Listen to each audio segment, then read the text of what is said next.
Abantu ekumele bakhuzwe la baya kuqhathi nina yekani ukuxuba indaba yekani ukuqhatha uBonkosi urongi ngani uma edlalisa umkhaya wakhe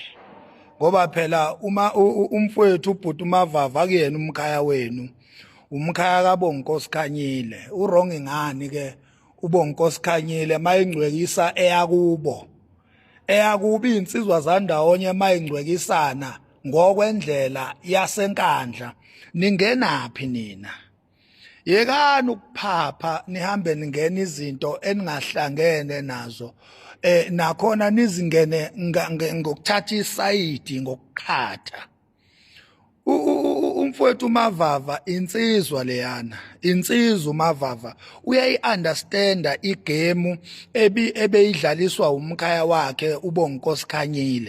and bekukliye uBonkosi ngesikhathi esho leyanto ukuthi uyayidlalela uze wathi ngiyaxolisa mkhaya wami makudlaleka kabi kodwa phela sewufike ekhaya eziyakhala la ukhombisa ukuthi into yakhe imnandi yiwumdlalo okufanele noma ifika kumnewethu uMavava ifike ngaleyo ndlela yokuthi bekuwumdlalo uBonkosi edlalisa umkhaya wakhe yekani ukuqhatha umnewethu uMavava siyamthanda sonke manje yekani ke ukuzondisa uMavava nimzondise uBonkosi ngoba labantu bayazana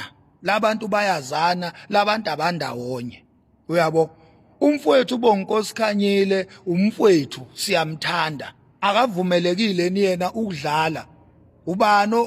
okwazi ukukala isikalo somdlalo ukuthi umdlalo kumele uqale phi ugcine phi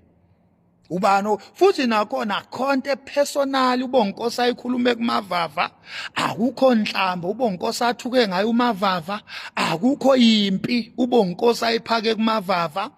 bekuyi political joke nje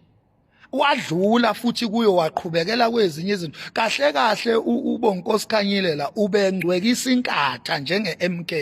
engcwekisa inkatha futhi nakhona there was nothing personal